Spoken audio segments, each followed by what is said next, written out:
Hi there.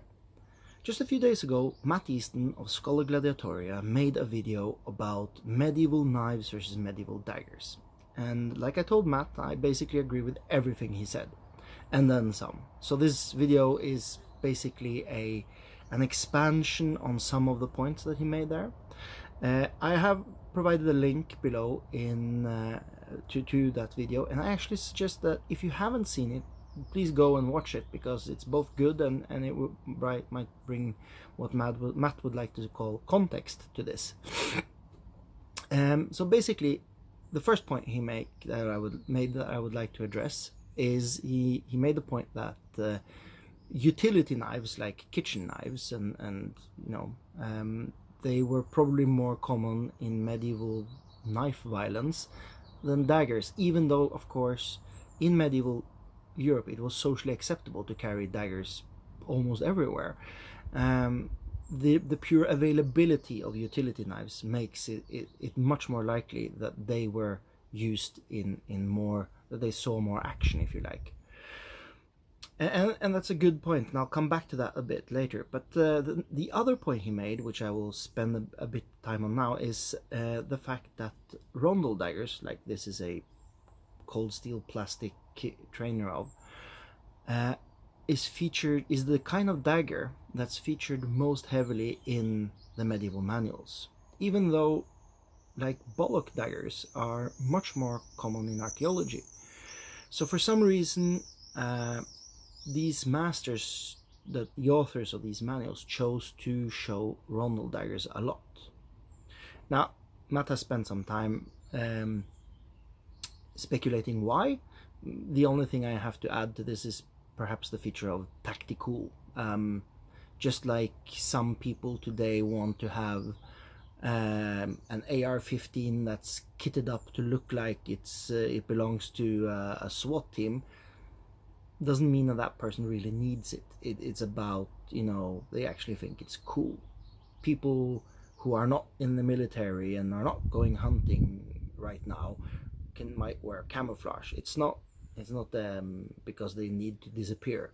It's because they think it's associated with the military and it looks cool. So but anyway, it is a very good point that rondel daggers are featured more than other kinds of daggers. And I actually about a month ago I went in and looked at a web page called Victenauer. Now if you don't know what Victenauer is, it's a fantastic online resource which basically lists all the medieval manuals with translations and pictures that they have available to them, and it's updated. You can also, it works basically kind of like Wikipedia, and you can search by weapon, by author, and that's really great. And what I did is I went in and I looked at dagger, and I took out the manuals I looked at the manuals that were listed, and pulled out some data exactly upon what kind of daggers were used. So before we go into that, I would like to say something about rondel daggers as such.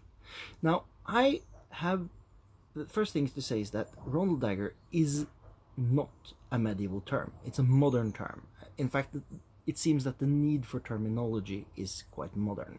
People just say dagger, and to my knowledge, all of the manuals just use the word dagger, or the equivalent of in the language they were written. However, I don't know who coined the term rondel dagger, but I have found several definitions of it, and basically all of them focus on hilt construction. Keep that in mind, we'll come back to that later. Hilt construction, specifically the presence of this rondel close to the blade, the disc-shaped guard next to the blade. That's basically the definition of rondel dagger.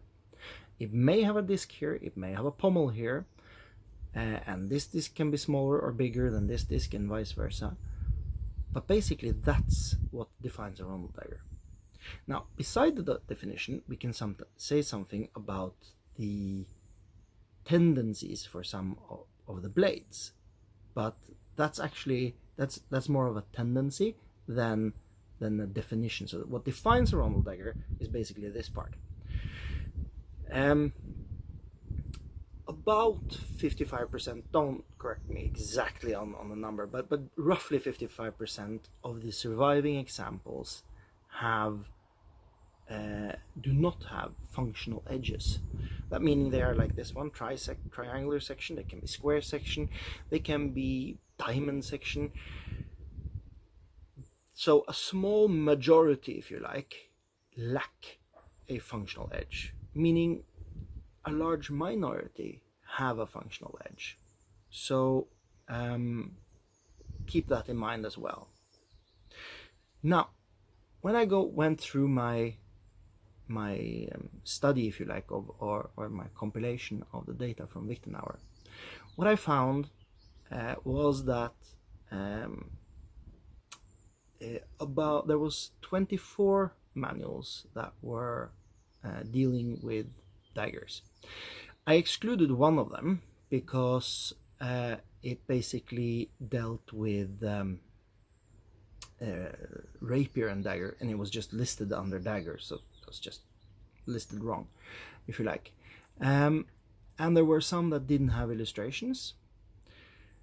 So in the end, what we basically came down to is that there were of 24 manuals, 17 featured rondel daggers.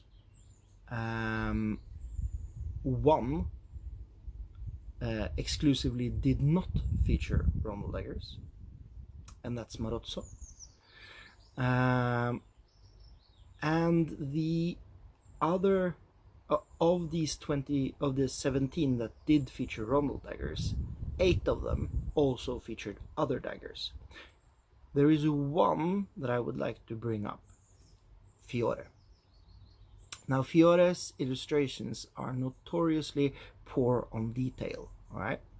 So if you haven't seen them, I mean, the daggers look like they're drawn by my 4-year-old son, okay?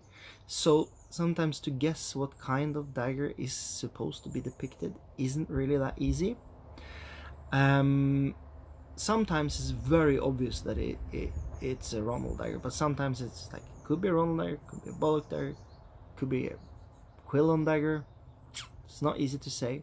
I know that I've had this discussion with Luke Ireland of the Exiles, and he said basically that to him they are all rondel daggers, and I don't necessarily, I think that's a completely fair interpretation.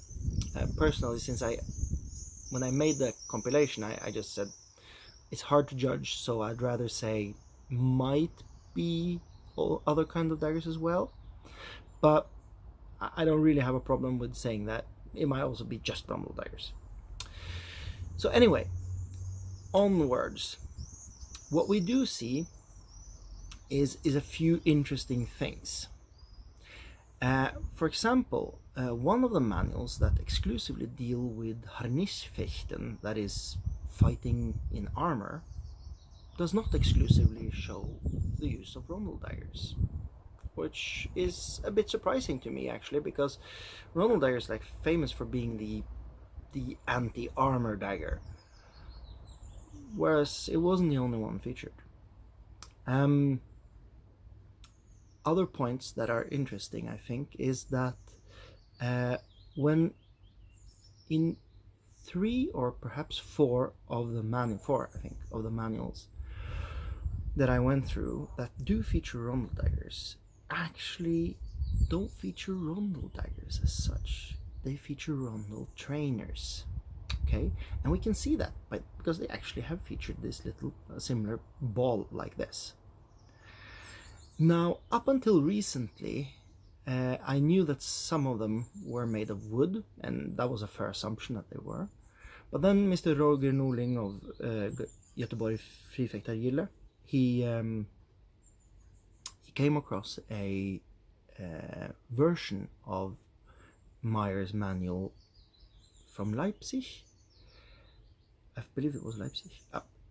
Anyway, it was colorized, and all the other ones the other one that featured dagger was black and white.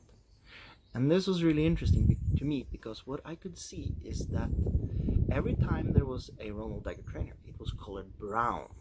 Okay, all the swords were colored gray, the quarterstaff was colored brown, and the Ronald dagger trainer was colored brown. There is one picture where the dagger isn't colored brown, and it is the one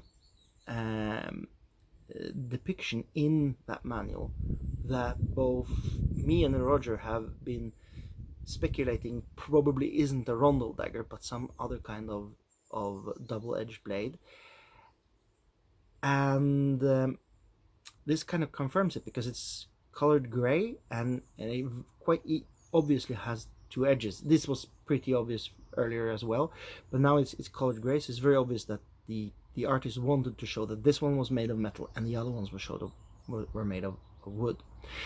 Now there are several other manuals that obviously use wooden rondel trainers, and the importance of that is that I'm not really sure that they're meant to symbolize rondel daggers necessarily, but rather just be a sort of standardized training tool for you training dagger.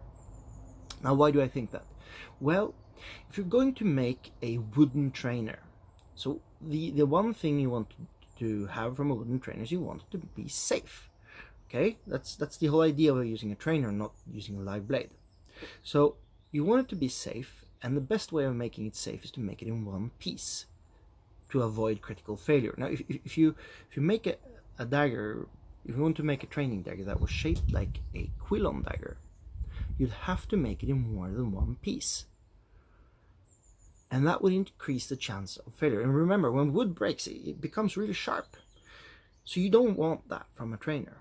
And the best way to avoid that is to make it in one piece. And the easiest way to make something that looks kind of like a training or a dagger that simulates is to make something that looks like a rondel dagger, because you can basically just turn it out from one piece of wood.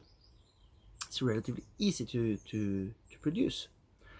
So I have a suspicion that this was actually sort of a standardized training tool rather than necessarily a representative of the rondel dagger as such, since, as I pointed out, none of the medieval manuals, of course, use the word rondel dagger, since it isn't a medieval term. They just use the word dagger. And I actually don't think, because of the point that Matt pointed out, that other daggers like bollock daggers, basilarge, quillon daggers, all these other kinds of daggers, they feature more they're more common, at least especially bollock daggers are more common than rondel daggers. I think that it's fair to assume that it wasn't necessarily that these manuals were intended to be rondel dagger exclusive, and I think that for several reasons. I think the only way to say that it was exclusive rondel dagger would be if there was some kind of ritualized combat where you weren't allowed to use anything else. But most of them seem to not focus on dueling or ritualized combat. They seem to focus on self-defense.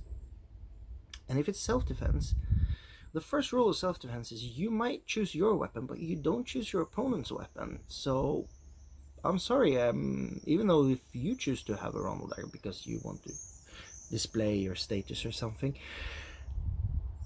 your opponent might have anything. He might have a knife, okay?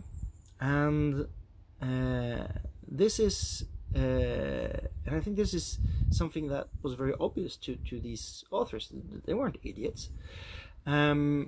So I think perhaps our tendency in HEMA to over-focus on rondel daggers is perhaps a bit misguided. The other interesting thing or factor here is that as I said, about 45% of the rondel daggers that are surviving have a functional edge. Actually, one of them in the museum here in Visby has a blade that is very similar to the kitchen knife that Matt showed. And since we know that all other kinds of daggers basically have functional edges. Now, bear in mind, just to get this out of the way, daggers, by their very being, are thrusting weapons primarily. So even if they have edges, that means they can cut. But they don't think for a second that I'm of the opinion that we should go around predominantly cutting with them. Okay, they are first and foremost thrusting weapons. But since they have edges, and we know, for example, that Paulus Kahl teaches you to cut with a rondel dagger,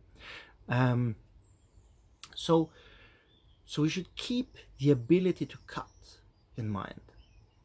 Now, why do I talk about this? Well, the thing is that there's been this pervasive myth in HEMA saying that since rondel daggers can't cut, that's why you do a lot of that gives you leeway to treat the weapon basically like a pointy stick, and it really isn't. You shouldn't do that. You might, even if you choose to have a dagger that doesn't have a blade, so you can grab it more easily. I mean, you can grab a sharp blade as well, but of course it's even safer to grab one without an edge. That doesn't mean that your opponent necessarily has this, and so you can decide that your interpretation of the manual involves only thrusting. That's fair. I don't have an opinion on that. But the moment you start having opinions on what your opponent could or could not have kind of dagger, and that he couldn't cut you because he had a rondel dagger, that's false on several accounts. It's not necessarily just because he had a rondel dagger doesn't mean he couldn't cut, and it isn't sure he had a rondel dagger. It might not even be he had a dagger. He might not have a knife, and I don't think that these masters in medieval times produced. We don't know any, exclusively knife defense manuals, because you're supposed to use the ones from dagger against the knife. That means you have to take into account that they can cut. So if you make a cover or a block or a defense against a weapon, and you say, oh, okay, I can hold it like this, and because my opponent's weapon cannot cut anyway, it's like that's where we're going wrong. Okay, so and I'm not accusing anyone specific of this. I just have heard this is a logical conclusion. If you think that rondel daggers cannot cut, then and that it was exclusively rondel daggers, then you might reach this conclusion. And I'm really worried about that, because that will I think it will turn our interpretations of these manuals into something less than they were or intended to be. Okay, so I've rambled on for quite enough, and I hope this was interesting, and thank you for the view. Bye bye.